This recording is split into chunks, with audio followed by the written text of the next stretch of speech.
Dr. Marcus Webb had never expected to leave Earth.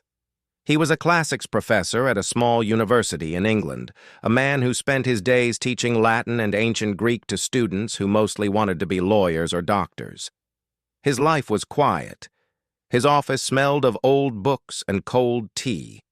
He wore the same brown jacket every day and had never traveled farther than Rome. But that changed when the Galactic Council came to Earth. Humanity had joined the wider galaxy 3 years ago. It was still a strange time. Aliens walked through London and New York. Ships landed in fields and on rooftops. Humans were learning that they were not alone, that there were hundreds of species out there among the stars, and that most of them considered humans to be rather primitive. The Velari were tall and elegant, with silver skin and eyes like polished gems. They had been traveling space for 50,000 years. The Kethrani were massive beings made of living stone, ancient beyond measure. The Sulek were small and fast, their minds working like supercomputers.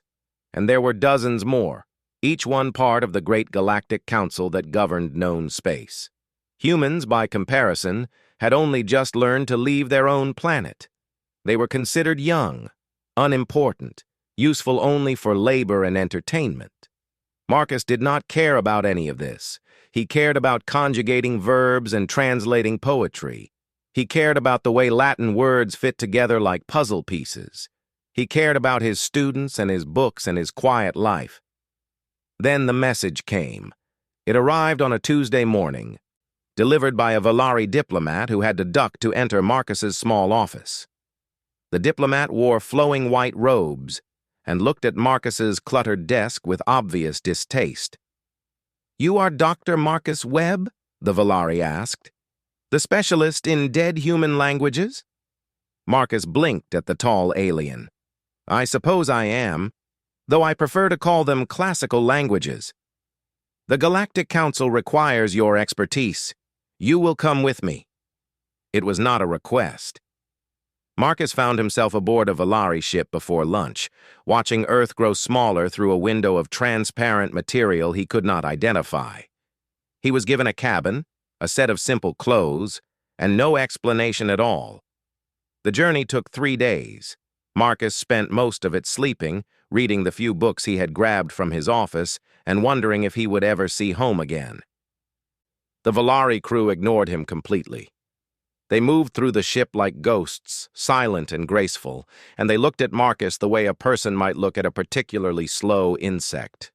On the 3rd day, the ship arrived at Station Prime. Station Prime was the heart of the Galactic Council, a massive structure floating in the darkness between stars.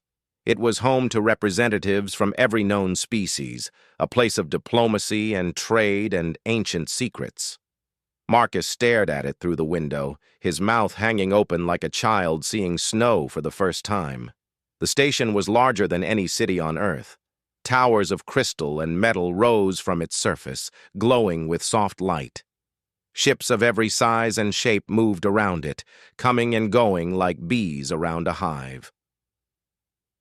It was beautiful and terrifying, and completely beyond anything Marcus had ever imagined. He was taken to a meeting room deep inside the station. The room was circular, with a high ceiling and walls covered in strange symbols. In the center was a large table, and around that table sat some of the most important beings in the galaxy. There was High Ambassador Velara of the Velari, her silver face calm and unreadable.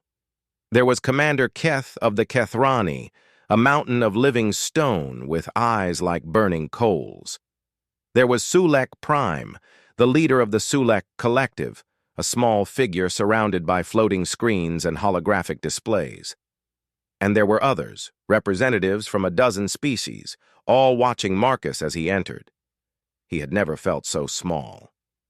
"Dr. Webb," Ambassador Velara said, her voice like music. "Thank you for coming."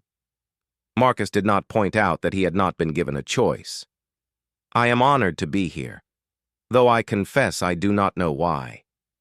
"We have a problem," Commander Keth rumbled. His voice shook the floor. "A problem that has troubled the Council for thousands of years. We hope you can help solve it." "Me?" Marcus asked. "I am just a Latin professor. I teach students about Roman history and ancient poetry. I do not see how I can help the Galactic Council." Sulek Prime made a clicking sound that might have been laughter. "You sell yourself short, human. Your species has only recently joined the galaxy, but you have certain talents that interest us, specifically your talent for languages." Marcus frowned. "Humans are not particularly special when it comes to languages. We have thousands of them, but that is just because we never agreed on anything." "That is exactly what makes you interesting," Ambassador Valara said. She pressed a button on the table, and the walls came alive with light. Symbols appeared everywhere. Strange characters that twisted and turned, forming patterns that hurt Marcus's eyes. They covered every surface, glowing with soft gold light, and they seemed to shift and move when he was not looking directly at them. "This is the ancient tongue," Valara said. "The oldest known writing in the galaxy. It was found on artifacts across 100 worlds, left behind by a civilization that existed before any of our species evolved. We call them the precursors." Marcus studied the symbols. They were beautiful in a strange way, elegant and complex. They reminded him of something, though he could not say what. "The precursors disappeared millions of years ago," Commander Keth continued. "They left behind structures and machines and artifacts of incredible power, but we cannot use most of them because we cannot read their language. We cannot understand their writing. For 10,000 years, the greatest minds of the galaxy have studied the ancient tongue," Sulek Prime said. "We have used every technique, every algorithm, every method of analysis known to science. We have failed. The language remains untranslated." Marcus felt his heart beat faster. A mystery, an ancient language that no one could read. This was exactly the kind of puzzle he loved. "And you think I can help?" he asked. "We think humans might see something we have missed," Valara admitted. "Your species has a different perspective. Your brains work differently than ours. You process language in ways that other species do not. It is a long chance, but we are desperate." Marcus walked closer to the wall, studying the symbols. They definitely reminded him of something, the way they curved, the way they connected, the rhythm of their patterns. "How many humans have studied this?" he asked. "You are the first," Keth said. "Your species has only been part of the Council for 3 years. We were waiting to see if humans had any useful qualities before we wasted resources on them." Marcus ignored the insult. He was too focused on the symbols. There was something familiar about them, something in the back of his mind trying to make itself known. He traced one of the characters with his finger, following its loops and lines. "Have you found any context?" he asked. "Any images or pictures that might help explain the meaning?" Valara waved her hand, and a section of wall changed to show a different image. It was a carving of some kind, showing a humanoid figure standing before a group of smaller figures. There were symbols around it, and beneath them what looked like a key or legend. Marcus studied it carefully. The humanoid figure was pointing at something. The smaller figures seemed to be listening or learning, and the symbols around them. His breath caught in his throat. "This cannot be right," he whispered. "What is it, human?" Keth demanded. Marcus did not answer. He was too busy staring at the symbols, his mind racing. He knew these shapes. He had seen them before, not in some ancient alien artifact, but in the papers of his laziest students. He started to laugh. The council members looked at each other in confusion. Ambassador Valara's silver face showed the closest thing to worry that Marcus had seen from her. "Dr. Webb? Are you unwell?" Marcus shook his head, still laughing. No, I am fine. Better than fine. I cannot believe it." "Cannot believe what?" Sulek Prime asked, their screens flickering with curiosity. Marcus turned to face the council. He was smiling now, a wide smile that made his tired face look years younger. "The ancient tongue," he said, "the greatest mystery of the galaxy, the language that has baffled the finest minds for 10,000 years. He pointed at the symbols on the wall. "It is just terrible Latin." Silence fell over the room. The council members stared at Marcus as if he had grown a second head. "What did you say?" Valara asked slowly. "Latin," Marcus repeated. "It is an old human language, dead now, mostly used by scholars and the church. And this," he gestured at the ancient symbols, "this is Latin. Bad Latin, grammatically speaking. Absolutely horrible declensions. The case endings are all wrong, and whoever wrote this clearly did not understand the ablative absolute. But it is definitely Latin." "That is impossible," Keth rumbled. "The precursors existed millions of years before humans evolved. They could not have spoken a human language." "And yet they did," Marcus said. He walked along the wall, reading the symbols as easily as he would read a newspaper. "This section here talks about the movement of stars. This part discusses the nature of matter. And this—" He paused, squinting at a particularly messy section. "I think this is a joke. A very bad joke about fermenting beverages."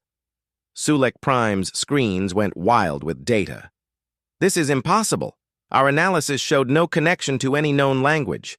We compared the ancient tongue to every species in the galaxy. There was no match." "Did you compare it to human languages?" Marcus asked. There was a long pause. "Humans have only been in the council for 3 years," Valara said finally. "We did not think to include their languages in our analysis. They were considered too young, too primitive, too unimportant," Marcus finished. "Yes, I understand. You assumed that a young species could not possibly have any connection to your ancient mystery." "But how?" Keth demanded. "How can an ancient galactic language be the same as a dead human tongue? It makes no sense." Marcus thought about this. He had been asking himself the same question since the moment he recognized the symbols. "I do not know," he admitted. "Perhaps the precursors visited Earth long ago and influenced human language. Perhaps there is some deeper connection between our species that we do not understand. Or perhaps this is all a coincidence, though I do not believe in coincidences this large." He turned back to the wall, scanning the symbols with new understanding. "What I do know is that I can read this. I can translate the ancient tongue. And if these precursors left behind machines and artifacts that could help the galaxy, then I can help you understand how to use them." The council members looked at each other. Marcus could see the mixture of emotions on their faces, or what passed for faces: disbelief, hope, and underneath it all, something like shame. For 10,000 years, they had considered themselves the masters of the galaxy. They had looked down on younger species, dismissing them as primitive and useless. And now they had learned that the greatest mystery of their civilization could be solved by a tired Latin professor from a small university in England. "We must begin immediately," Valara said. "Dr. Webb, you will be given everything you need: a team, resources, access to every precursor artifact we have found. Can you start translating the ancient tongue?" Marcus smiled. For the first time since he had been taken from his office, he felt truly excited. "Just get me some tea and a quiet room," he said. "I have a lot of reading to do." They gave him more than a quiet room. They gave him an entire wing of Station Prime, filled with the best technology the galaxy had to offer. Holographic displays showed every known precursor text, rotating slowly in the air so Marcus could study them from every angle. Automated systems recorded his every word, translating his translations for the council to review. And they gave him a team. The team was not happy about being there. Marcus could see it in their eyes, or sensors, or whatever they used to perceive the world. A Valari scholar named Silvana, who specialized in ancient history and clearly thought humans were beneath her notice. a Kethrani engineer named Dorn, massive and intimidating, who grumbled every time Marcus asked him to adjust a display.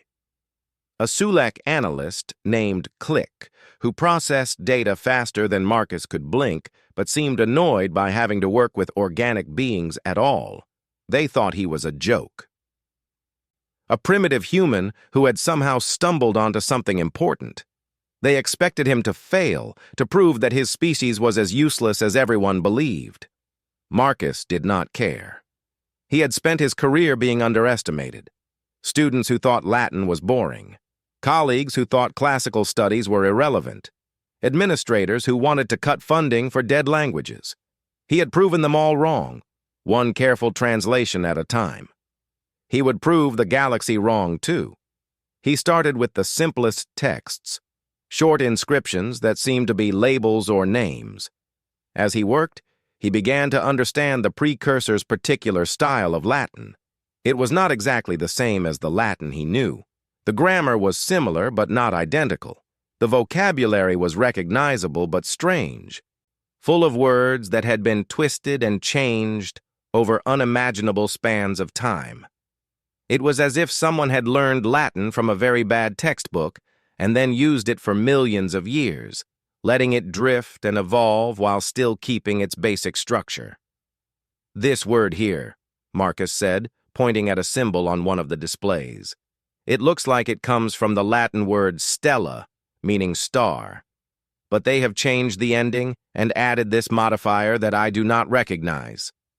Silvana looked at him with barely disguised contempt. "How can you be certain?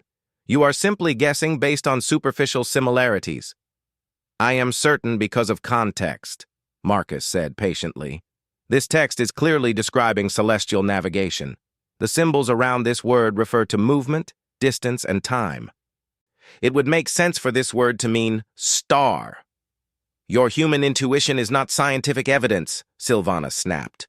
"No," Marcus agreed. "But it is a starting point. Science begins with observation and hypothesis. I am observing patterns and forming hypotheses. You are welcome to propose alternatives." Silvana had no alternatives to propose. She went back to her work in silence, and Marcus returned to his translations. Days passed, then weeks.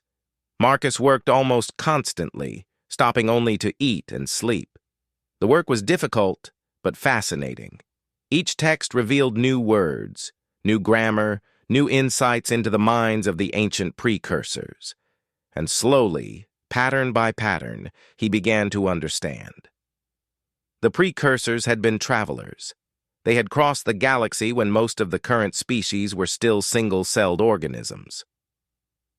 They had built stations and outposts, created machines and tools, and left records of everything they did. But something had happened to them, something terrible. The later texts grew darker, more worried. They spoke of a threat coming from beyond known space. They spoke of preparations and defenses. They spoke of sacrifice. And then they were gone. Marcus presented his findings to the council after 1 month of work. He stood in the same circular room where he had first seen the ancient tongue. But now the symbols on the walls had meaning. Now they told stories. "The precursors called themselves the firstborn," Marcus said. "They believed they were the first intelligent species in the galaxy, and they felt responsible for guiding those who came after them. They visited countless worlds, planting the seeds of civilization wherever they went." "Including Earth?" Valara asked. "Almost certainly. The presence of Latin in their language suggests they had extensive contact with early humans. They may have influenced the development of Roman civilization, or they may have learned Latin from observing humans and adopted it as their own language. I cannot say for certain." "What happened to them?" Keth asked. "Why did they disappear?" Marcus's face grew serious. "They encountered something from outside the galaxy. They called it the Silent Dark, a force that consumed everything it touched. The precursors fought against it for thousands of years, But eventually they realized they could not win. The room grew very quiet. "Are you saying the precursors were destroyed?" Click asked, their screens flickering nervously. "I am saying they chose to sacrifice themselves," Marcus replied. "Their final texts describe a plan to push the Silent Dark back, to lock it away beyond the edge of known space. The plan required them to use all their power, all their technology, everything they had built over millions of years. They knew it would destroy them, but they did it anyway." He looked around the room at the assembled council members. "They did it to save us, to save every species that would evolve after them. They gave up their existence so that the rest of the galaxy would have a chance to live." Silence hung in the air for a long moment. "That is remarkable," Valara said finally. Her voice was soft, almost reverent. "Yes," Marcus agreed. "It is. But there is more. The precursors did not just leave behind records of their sacrifice, they left instructions, warnings, and most importantly, they left weapons." He pressed a button on the table, and new symbols appeared on the walls. Marcus could read them now, could understand their meaning clearly. The precursors knew that the Silent Dark might return someday. They built defenses throughout the galaxy, hidden stations and devices designed to detect the threat and fight it. And they left detailed instructions on how to activate these defenses. "Instructions we could never read," Keth said slowly. "Until now." Marcus nodded. "Until now. The greatest treasure of the precursors was not their technology or their artifacts. It was their knowledge. And that knowledge was locked behind a language that no one could translate." He smiled. The same smile he wore when a student finally understood a difficult passage. "But now we can read it. Now we can learn what the precursors knew. And if the Silent Dark ever returns, we will be ready to face it." The council began to talk all at once, voices and sounds mixing together in a cacophony of excitement and concern. Marcus stepped back, letting them discuss the implications of what he had revealed. He thought about his quiet office back on Earth, his old books and cold tea, his students who thought Latin was boring. He had always known that knowledge was power. He had always believed that understanding the past was the key to the future. Now the galaxy was learning that lesson too. And it had all started because a tired professor from a small university had looked at an ancient mystery and chuckled. Because sometimes the answers to the greatest questions are not complicated. Sometimes they are just written in terrible Latin. 3 months had passed since Marcus Webb first translated the ancient tongue. In that time, everything had changed. Station Prime buzzed with activity unlike anything seen in centuries. Ships arrived daily from every corner of known space, carrying scholars and scientists eager to access the newly translated precursor texts.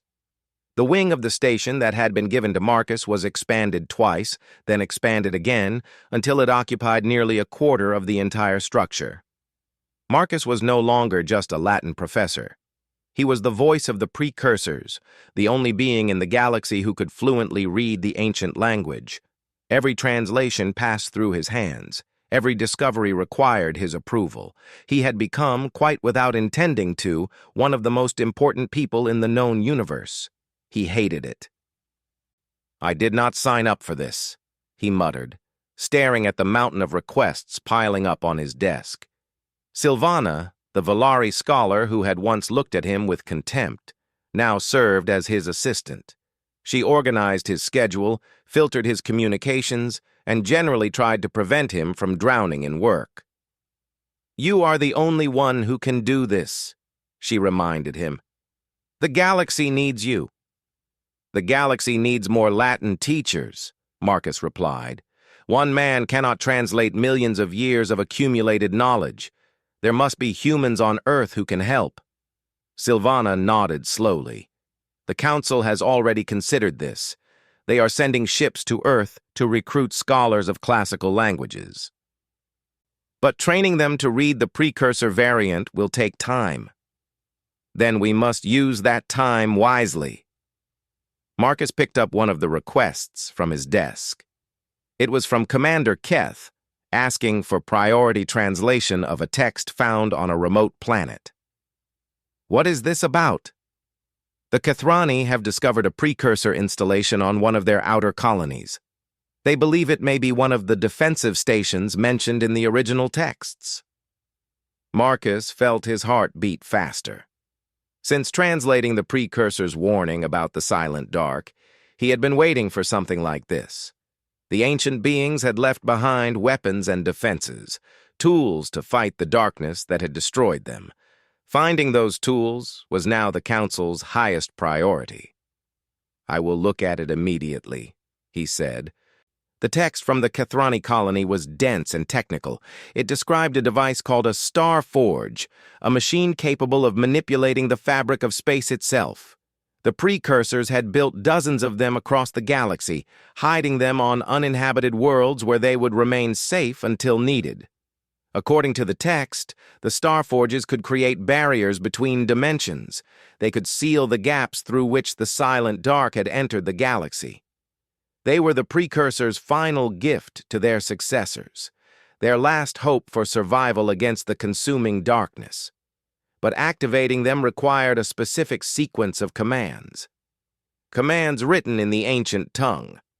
Marcus translated the activation sequence carefully, checking each word 3 times before sending it to the Kethrani. He knew the stakes. A mistake could destroy the machine, or worse, destroy the planet it sat on. The activation was successful. Commander Keth sent a personal message of thanks, his stone face arranged in what might have been a smile. The Star Forge was online, its power source humming with energy that had been dormant for millions of years. It was the first of many victories. Over the following weeks, Marcus translated texts that led to the discovery of 12 more precursor installations, defense stations, observation posts, manufacturing facilities capable of producing technology far beyond anything the current galaxy possessed. Each one required careful translation work, each one brought new challenges and new discoveries, and each one made the galaxy stronger, but not everyone was happy about this development. Marcus first sensed trouble during a meeting with the High Council. The representatives were discussing how to distribute the newly activated precursor technology, and the debate was growing heated. "The Valari have the most advanced scientific infrastructure," Ambassador Valara argued. "The precursor devices should be placed under our control." "Your species has always claimed to be superior," Keth rumbled. "Perhaps you should remember that you spent 10,000 years failing to translate the ancient tongue." "That is unfair," Sulek Prime clicked. "The failure was shared by all species, including yours." "And yet the solution came from the youngest species of all," a new voice said. Marcus turned to see a Valari he did not recognize. This one was different from the others he had met. Where Ambassador Valara was calm and elegant, this Valari radiated cold hostility. His silver skin was darker than normal, almost gray, and his gem-like eyes glittered with barely hidden anger. "Councillor Theron," Valara said stiffly, "you wish to address the council?" "I wish to point out the obvious," Theron replied. "We have made ourselves dependent on a single human, a member of a species that has been part of our civilization for mere years. Is this wise?" Marcus felt the eyes of the council turning toward him. He kept his face neutral, though his heart was racing. "Dr. Webb has proven himself invaluable," Keth said. "Without him, we would still be unable to read the precursor texts." "Exactly my point," Theron said. "Without him, what happens if this human dies? What happens if he becomes unable to work? Our entire defense strategy depends on his ability to translate a dead language. This is unacceptable. That is why we are training more translators," Sylvana spoke up. Humans from Earth are being recruited and educated in the precursor variant of their Latin language. More humans, Theron said with obvious disgust. You propose to make us even more dependent on this primitive species? We propose to do what works, Marcus said quietly. The room fell silent. Everyone turned to look at the tired professor standing at the edge of the council chamber. Counselor Theron, Marcus continued, I understand your concerns. I share many of them. I never asked to become important. I never wanted to be the voice of the precursors. I was happy teaching students about Roman poetry and drinking tea in my quiet office. He stepped forward, meeting Theron's hostile gaze without flinching. But here is what I have learned over the past 3 months. The precursors did not leave their knowledge to the Velari. They did not leave it to the Kathrani or the Sulek or any other species. They left it in a language that only humans can read. I do not know why they did this. Perhaps they visited Earth and saw something special in my ancestors. Perhaps they knew that one day a humble Latin professor would need to save the galaxy. Or perhaps it was simply random chance. He spread his hands. It does not matter why. What matters is that this is the reality we face. The silent dark is real. The precursors died to push it back, and their texts warn that it will return. When it does, we will need every weapon, every defense, every tool they left behind. And to access those tools, you need me. You need humans. Theron's face twisted with anger. You speak as if your species is somehow chosen, as if humanity is special. No, Marcus said. I speak as if humanity is useful. And in a galaxy facing extinction, usefulness is the only thing that matters. The council voted to continue the translation program. Theron stormed out without speaking, his gray face dark with fury.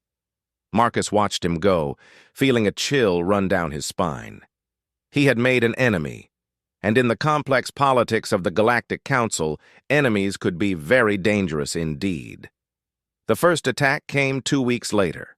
Marcus was working late in his office, translating a particularly complex text about precursor navigation systems. The station was quiet, most of its inhabitants asleep or occupied with their own work. He did not notice the door opening behind him. Dr. Webb? He turned to see 3 figures standing in the doorway. They wore dark clothing and carried weapons he did not recognize. Their faces were hidden behind masks, but their body shapes marked them as Velari. Who are you? Marcus asked, his voice surprisingly steady. We are the Pure, one of them said.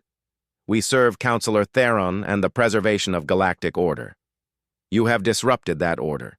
You have elevated your primitive species above its proper place. This cannot be allowed.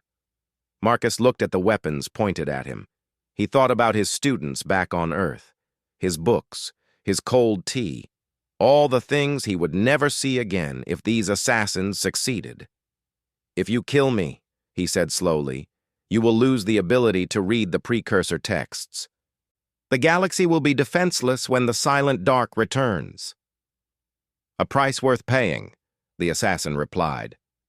Better to face darkness as equals than to survive as servants of humans. Marcus closed his eyes. This was it, then. He had always expected to die quietly in his office, surrounded by old books. He had never imagined it would happen on a space station, murdered by aliens who hated him for knowing too much. The door exploded inward. Marcus threw himself to the ground as energy bolts flashed above his head. He heard shouting, the clash of bodies, the crack of breaking bone. When he looked up, the 3 assassins were on the floor, unconscious or dead. Standing over them was Dorn, the Kathrani engineer. Are you injured? Dorn asked, his voice grinding like stones rubbing together. Marcus checked himself. No, I think I am fine. How did you know? Sylvana noticed anomalies in the security systems. She sent me to investigate. Dorn looked down at the fallen assassins with obvious contempt. The Pure are a Valari extremist group. They believe that older species should rule the galaxy without interference from younger ones. And Counselor Theron supports them? Dorn hesitated. There is no proof of that connection. Officially, the Pure act without council approval. Marcus understood. Politics. Even in the face of galactic extinction, people played politics. What happens now? He asked. Now you get better security. And the council investigates who authorized this attack. Dorn offered Marcus a massive stone hand, helping him to his feet. You should also consider that you may be more important than you realized. Important enough to kill. Marcus looked at the unconscious assassins, then at the translations scattered across his desk. He thought about the silent dark waiting beyond the edge of known space, the precursor warnings, the weapons that could save the galaxy locked behind a language only he could read. Yes, he said quietly. I suppose I am. The investigation revealed what everyone suspected, but no one could prove. Counselor Theron was connected to the Pure, but the evidence was insufficient for formal charges. He remained on the council, watching Marcus with those cold gray eyes, waiting for another opportunity. But Marcus was no longer unprotected. Dorn became his personal bodyguard, a mountain of living stone that no assassin could hope to overcome. Click assigned Sulek monitoring systems to watch every approach to his quarters. Even Sylvana, who had once thought him beneath her notice, now guarded his schedule like a protective mother. And humanity sent help. The first group of human translators arrived at Station Prime 6 weeks after the assassination attempt. There were 20 of them, scholars from universities around the world, classicists and linguists, historians and archaeologists. They were confused and overwhelmed and absolutely terrified. Marcus met them in the arrival hall, remembering his own arrival months ago. Welcome to Station Prime, he said. I know you have questions. I know you are scared. I know you never expected to leave Earth and find yourselves at the center of galactic politics. He smiled at their nervous faces. I felt the same way. But I have learned something since then, something important. He led them through the station, showing them the wonders of alien technology and the scope of the precursor legacy. He showed them the texts that needed translation, the machines that needed activation, the defenses that needed building. The galaxy looked at humanity and saw primitives, he said. They saw a young species with nothing to offer. They were wrong. He stopped at a window overlooking the stars. We have something no other species possesses. We carry the language of the precursors in our history, in our culture, in our very way of thinking. The greatest civilization the galaxy has ever known spoke a variant of Latin. They left their knowledge for us to find. They trusted us to carry their legacy forward. He turned to face the new translators. This is not an accident. This is a responsibility. The precursors chose humanity for a reason, and now it is time for us to prove worthy of that choice. The training began immediately. Marcus taught the new arrivals everything he had learned about the precursor variant of Latin. The strange grammar, the shifted vocabulary, the way the ancient language had evolved over millions of years while still retaining its fundamental structure. It was difficult work. The precursor texts were not simple inscriptions. They were technical manuals, historical records, scientific treatises. Understanding them required not just language skills, but knowledge of physics, engineering, biology, and a dozen other disciplines. But humans were nothing if not adaptable. Within weeks, the new translators were working alongside Marcus, tackling texts he had not had time to examine. They discovered new precursor installations, new technologies, new insights into the ancient civilization that had sacrificed itself to save the galaxy. And they discovered something else, something that changed everything. It was a young translator named Sarah Chen who found it. She was working on a text from a newly discovered precursor outpost when she noticed something unusual. "Dr. Webb," she called, "you need to see this." Marcus crossed the room to her workstation. On the display was a precursor text unlike any he had seen before. It was not technical or historical. It was a personal message, written in a style that was almost conversational. "Can you read it?" he asked. Sarah nodded slowly.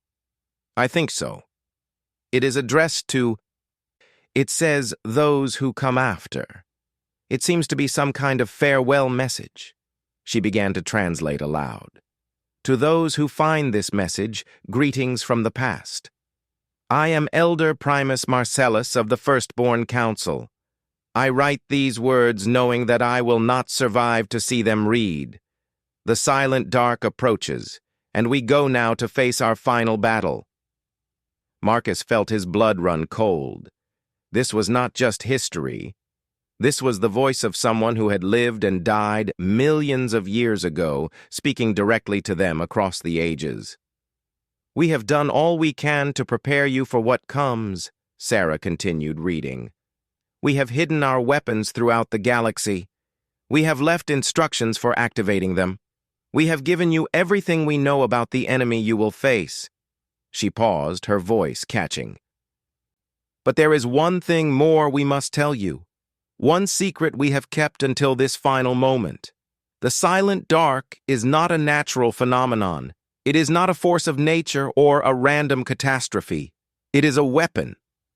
The room had gone completely silent. Every translator, every assistant, every guard was listening. The silent dark was created by another civilization, one even older than ourselves. We do not know who they were or why they made such a terrible thing. We only know that it was released to destroy all intelligent life in the galaxy. It consumed its creators first, then spread outward, devouring everything in its path. Sarah's hands were trembling, but she kept reading.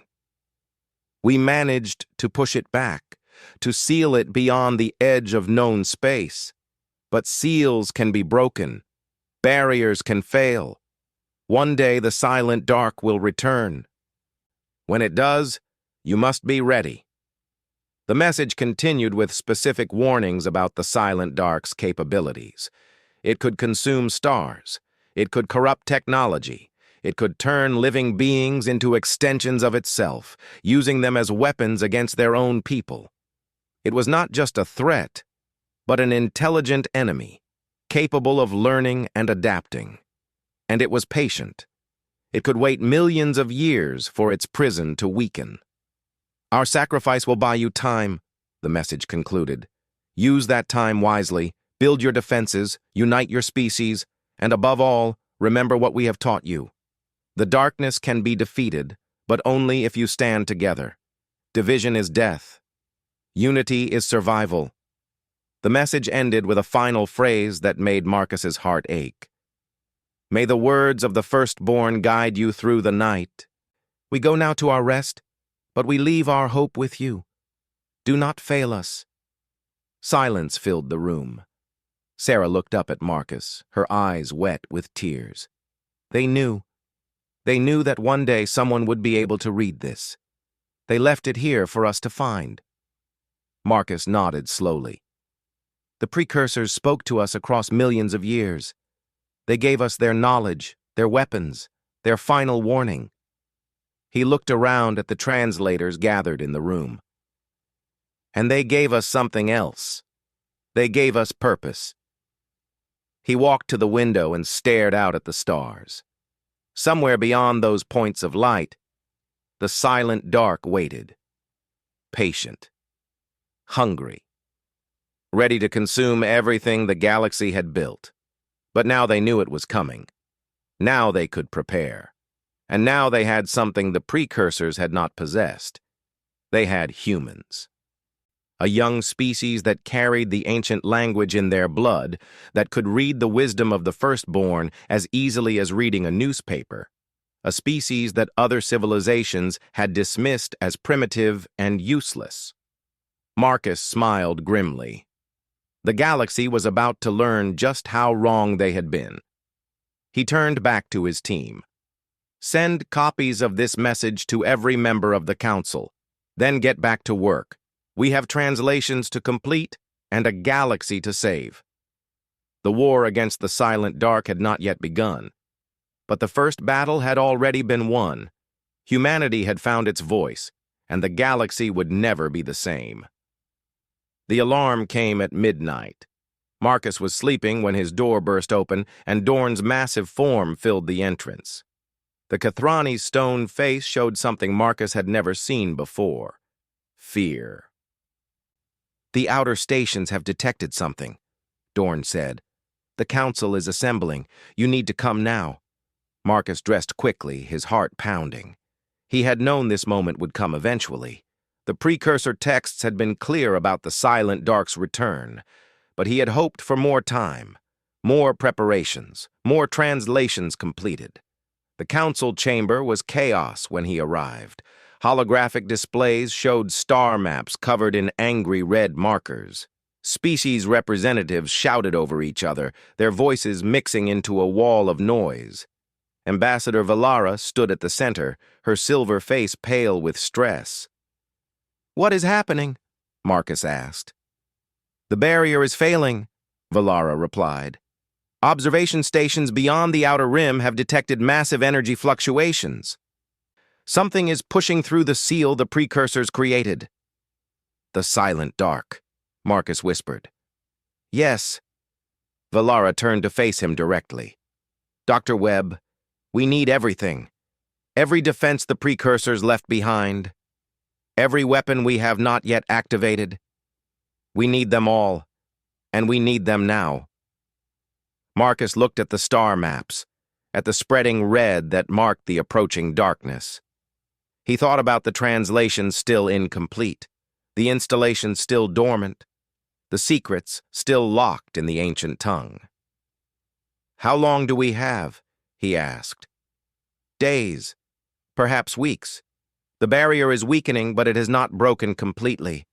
When it does—" Valara did not finish the sentence. She did not need to. Marcus straightened his shoulders. He was tired.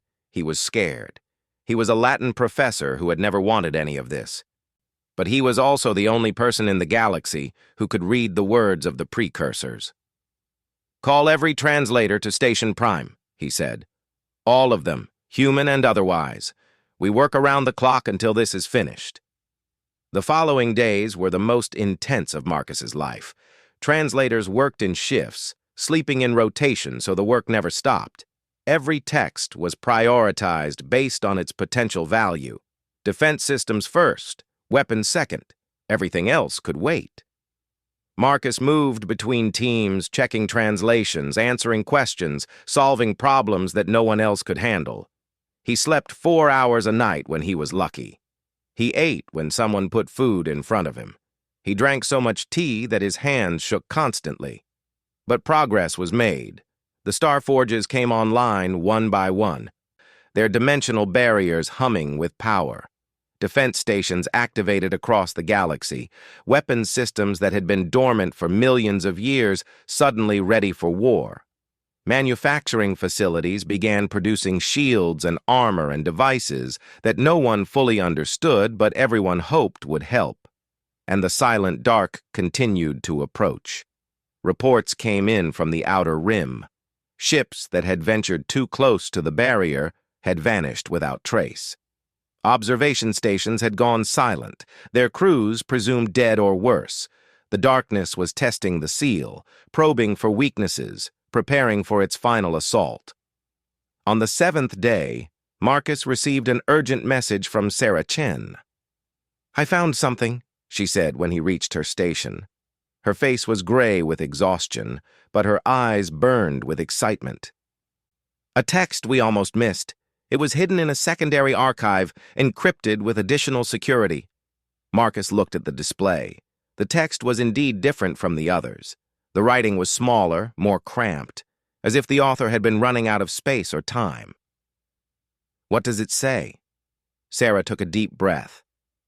"It describes a weapon, not like the star forges or the defense stations. Something bigger, something the precursors called the last light." Marcus felt his pulse quicken.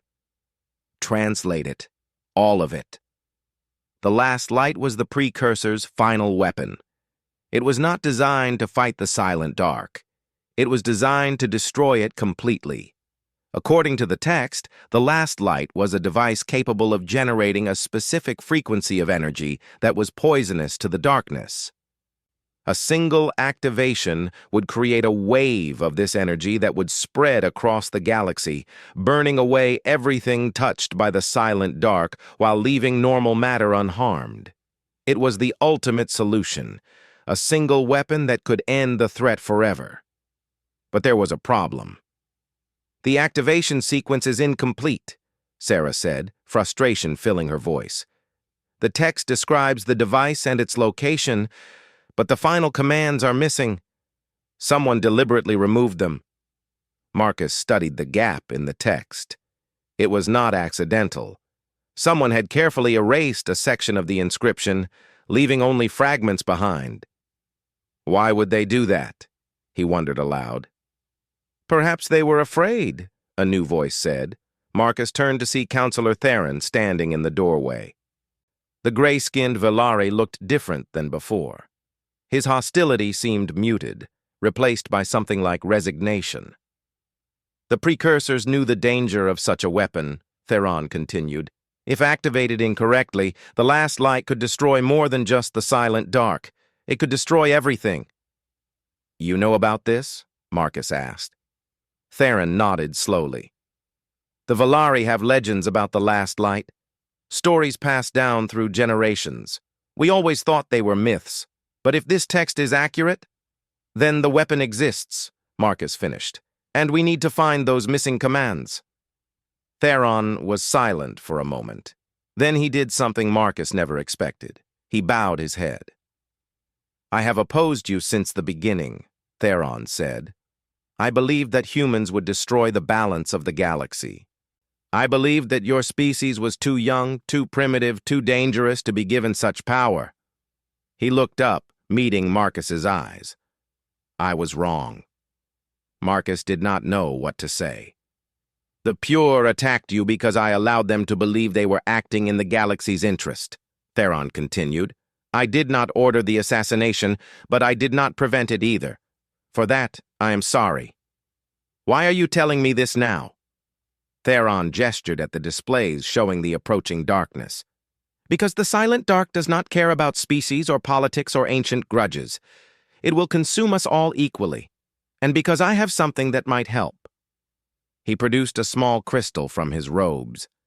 It glowed with soft golden light. This has been in my family for generations, Theron said. We never knew what it was. We thought it was merely a beautiful artifact from a forgotten age. But I have been studying the precursor texts that your translators have produced, and I believe this crystal contains the missing activation sequence. Marcus took the crystal carefully. He could see symbols etched into its surface, so small they were almost invisible. The precursors hid the final commands, he said slowly. They scattered them across the galaxy, trusting that future civilizations would find them when the time was right. And they trusted that someone would be able to read them, Theron said. Someone who understood their language. Someone like you. Marcus held the crystal up to the light. The symbols were definitely precursor writing. He could read fragments of them, words about activation and energy and sacrifice. Sacrifice. He felt cold suddenly. Very cold. Sarah, he said quietly, look at this. Tell me what you see. Sarah took the crystal and studied it for a long moment. Her face went pale. The last light requires a living mind to guide it, she said. The activation sequence creates a connection between the device and a conscious being. That being directs the energy, shapes it, ensures it destroys only the silent dark. And afterward? Marcus asked, though he already knew the answer. Sarah looked at him with tears in her eyes. The guide does not survive. The energy burns through them completely. They become part of the last light, spreading across the galaxy like a final message. Marcus nodded slowly. Of course.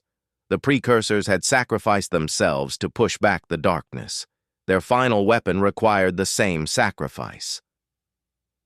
A life given freely to save everything else. He thought about his quiet office back on Earth, his old books, his cold tea, his students who thought Latin was boring. He thought about the galaxy spreading out around Station Prime, billions of beings on thousands of worlds, children and parents and friends and lovers, lives just beginning, lives in the middle of their story, lives approaching their natural end. All of them would die if the silent dark was not stopped. "Where is the last light?" he asked. "According to the text, it is located in a hidden facility at the galactic core," Sarah said, "a place the precursors called the Heart of Stars." Marcus made his decision. It was not really a decision at all. It was simply the only choice that made sense. "I need to go there," he said. The room erupted in protest. Dorn rumbled about the danger. Sylvana argued about the translation work that still needed to be done.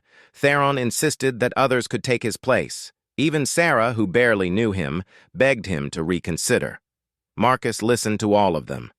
Then he shook his head. The last light requires someone who can read the precursor language fluently, someone who understands not just the words, but the meaning behind them, someone who can guide the energy with precision and purpose. He looked around at the faces watching him. "I am the only one qualified. You all know this? Every moment we spend arguing is a moment the silent dark grows closer. I will go to the Heart of Stars. I will activate the last light, and I will end this threat forever." Dorn stepped forward. "Then I will go with you. Someone must protect you until you reach the device." "I will come as well," Sylvana said. "You will need someone to handle the technical systems." "And I," Theron added quietly. "I have much to atone for." Marcus looked at each of them in turn. The Kathrani engineer who had saved his life. The Valari scholar who had learned to see past her prejudice. The counselor who had once been his enemy. "Thank you," he said simply. "All of you." The journey to the galactic core took 3 days. They traveled in a precursor ship that Marcus had helped activate months earlier, its ancient engines carrying them across the stars faster than any modern vessel could manage. The silent dark was visible now. It appeared on their sensors as a spreading stain of nothingness, a void that swallowed light and matter and everything else it touched. It was already consuming systems beyond the outer rim, extinguishing stars that had burned for billions of years, and it was growing faster. "The barrier has broken," Sylvana reported from her station. "Full breach detected in 3 locations. The darkness is pouring through."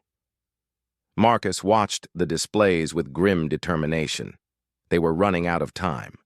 If the last light was not activated soon, there would be nothing left to save. The Heart of Stars was hidden inside a nebula at the very center of the galaxy. It was a structure unlike anything Marcus had seen, a massive sphere of crystal and metal floating in the glow of 1,000 nearby stars. It was beautiful and terrifying and ancient beyond measure. They docked with difficulty, the ancient systems barely responding to modern commands. Dorn forced open the entrance, his stone hands tearing through metal that had not moved in millions of years. Sylvana activated her scanner, searching for the path forward. "The last light is in the central chamber," she said. "Deep inside the structure. There are defense systems, but they appear dormant." "They were never meant to stop visitors," Marcus said. "They were meant to stop the silent dark from reaching this place before someone could activate the weapon." They moved through corridors filled with dust and silence. The walls were covered in precursor writing, messages and warnings and instructions that Marcus read as they passed. Some were technical, some were personal, some were simply farewells from beings who had known they would not survive. The central chamber was enormous. It occupied the heart of the structure, a vast space filled with crystalline machinery and holographic displays that flickered to life as they entered. In the center stood a platform, and on that platform sat a device that hummed with contained power, the last light. It was smaller than Marcus had expected. It looked almost like a lantern, a simple container of light and energy, but he could feel its power thrumming through the floor, through the walls, through his very bones. This was the weapon that would save the galaxy, and this was where he would die. The activation sequence is complex, Sylvana said, studying her scanner. Multiple steps, precise timing. One mistake, and the entire facility could be destroyed. Then I will not make mistakes, Marcus replied. He walked toward the platform, Dorn and Theron flanking him protectively. The chamber felt alive somehow, aware of their presence. The holographic displays shifted as they approached, showing images of the precursors who had built this place. They looked almost human. Marcus stopped, staring at the images. The precursors had faces like his own, eyes and mouths and expressions that he could read. They were not humans, not exactly, but they were close. Closer than any species in the current galaxy. The connection, he whispered. Latin, the similar appearance. It all makes sense now. Sylvana looked at him questioningly. The precursors did not just visit Earth, Marcus said. They were related to us. They were our ancestors, or we were theirs. Somewhere in the depths of time, humans and precursors shared a common origin. He thought about the galaxy that had dismissed humanity as primitive and useless. The species that had looked down on humans as too young to matter. They had never realized the truth. Humans were not newcomers to the galactic story. They were part of its oldest chapter. They were the legacy of the firstborn, carrying their language and their appearance across millions of years, and now one human would complete their work. Marcus climbed onto the platform. The last light glowed brighter as he approached, responding to his presence. He could feel it reaching out to him, welcoming him like a long-lost friend. The darkness has reached the outer systems, Sylvana reported, her voice tight with fear. Millions of beings are dying. We must hurry. Marcus nodded. He placed his hands on the last light and began to speak. The activation sequence was in precursor Latin, each word precise and powerful. Marcus spoke them slowly, carefully, feeling the energy respond to his voice. The chamber began to shake. The crystalline machinery hummed louder and louder, and Marcus felt his consciousness expanding. Suddenly, he was everywhere. He could see the galaxy spread out before him like a map, every star and planet and moon. He could see the silent dark spreading like a stain, consuming everything in its path. He could see the desperate defenders on 1,000 worlds, fighting and dying against an enemy they could not defeat.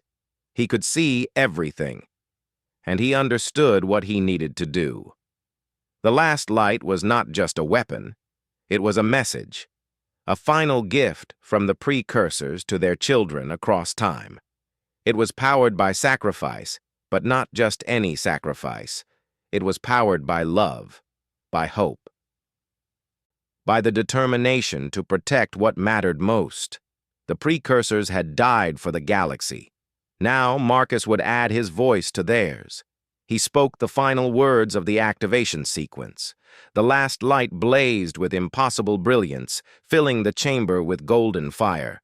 Marcus felt himself burning away, his body dissolving into pure energy. But he was not afraid. He was part of something larger now, part of the light that would sweep across the galaxy and destroy the darkness forever. He reached out with his expanded consciousness and found the silent dark. It was vast and hungry and ancient, a weapon created to destroy all life. It had no mind, no soul, no purpose beyond consumption. And it was terrified. For the first time in its existence, the silent dark faced something it could not consume. The energy of the last light was poison to it, burning away its substance wherever they touched. It tried to flee, tried to retreat back through the broken barrier, but Marcus would not let it escape. He spread the light everywhere, every corner of the galaxy, every star system, every world. The golden energy washed over everything, burning away the darkness while leaving normal matter untouched. And as he burned, Marcus spoke one final message. "This is the gift of the firstborn," he said, his voice echoing across 1,000 worlds. We were not primitives. We were not children. We were the bearers of an ancient legacy, carriers of the oldest language in the galaxy, and when the darkness came, we did not hide. We did not surrender. We stood and fought, just as our ancestors did millions of years ago. The silent dark screamed. It was a sound that echoed through dimensions, a cry of agony and rage from something that had never known pain before. And then it was gone, burned away by the light that now filled every corner of the galaxy. Marcus felt his consciousness fading. He had done what he came to do. The darkness was destroyed. The galaxy was saved. But before he disappeared completely, he had one more thing to say. "Remember us," he whispered. "Remember the humans who came from a small blue planet and carried the words of the precursors in their hearts. Remember that we were young and scared and completely unprepared for what we faced. And remember that we did it anyway, because that is what humans do. We face the darkness. We speak the words that need to be spoken, and we never, ever give up." The light faded. The last light went dark, its purpose fulfilled. In the central chamber of the Heart of Stars, there was nothing left of Marcus Webb but a faint golden glow that slowly dissipated into the air. But his message remained. Across the galaxy, beings of every species looked up at their skies and saw the golden light washing over them. They felt the warmth of it, the hope of it, the love that had powered it. And they heard the voice of a Latin professor from a small university in England, telling them that they were safe, that the darkness was gone, that humanity had saved them all. On Station Prime, Sylvana and Dorn and Theron stood in silence, watching the sensors as the last traces of the silent dark vanished from existence.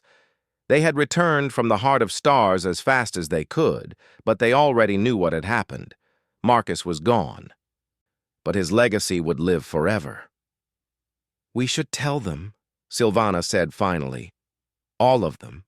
Every species in the galaxy should know what the humans did today." Dorn nodded slowly, his stone face showing something like grief. "The voice of the precursors. He died so that we could live." Theron was silent for a long moment. Then he spoke, his voice quiet but firm. "When I first met Dr. Webb, I thought he was a primitive from a useless species. I thought humans had nothing to offer the galaxy. I was wrong. I was so wrong." He turned to face the others. "We must build a memorial, not just for Marcus Webb, but for all of humanity. They carried the language of the firstborn for millions of years without knowing it. They answered our call when we needed them most. And they gave us their best and brightest to save us from extinction." "What about the other humans?" Sylvana asked. "The translators who came to Station Prime?" "They stay," Dorn said firmly. "They are needed now more than ever. There are still precursor texts to translate, still secrets to uncover, and someone must teach future generations to read the ancient tongue." On Earth, the news spread quickly. The name Marcus Webb became known in every country, every city, every village. A statue was built in his honor at his university, showing him holding an ancient book and looking up at the stars. Students began choosing to study Latin in record numbers. The dead language was suddenly alive again, its importance proven beyond any doubt. Every classroom that taught classical languages displayed a small plaque with Marcus's final words. "We speak the words that need to be spoken." The Galactic Council established new policies. Humanity was no longer considered a young or primitive species. They were recognized as the inheritors of the firstborn, carriers of the oldest tradition in the galaxy. Human representatives were given permanent seats on the council. Human scholars were welcomed at every institution of learning. And the story of the last light was told everywhere. It became a legend passed down through generations. The tale of a tired professor who had recognized an ancient language as terrible Latin, who had translated the secrets of the precursors when no one else could, who had traveled to the heart of stars and given his life to destroy the silent dark. The story always ended the same way, with a reminder that sometimes the most important people are the ones no one expects, that sometimes the answers to the greatest questions are found in the most unlikely places, and that sometimes a single human, armed with nothing but knowledge and courage, can change the fate of the entire galaxy. Marcus Webb had never wanted to be a hero. He had wanted tea and books and quiet conversations about ancient poetry. But when the darkness came, he did not hide. He faced it with words written millions of years ago, words that only he could speak, words that burned away the night and brought light back to the stars. And in the end, that was the most human thing of all. Because humans do not give up. They do not surrender. They face the impossible and find a way through. That is what makes them special. That is what makes them human. And that is why the galaxy will never forget the Latin professor who looked at the greatest mystery of the universe and chuckled, because it was just terrible Latin, and he knew exactly what to do with it.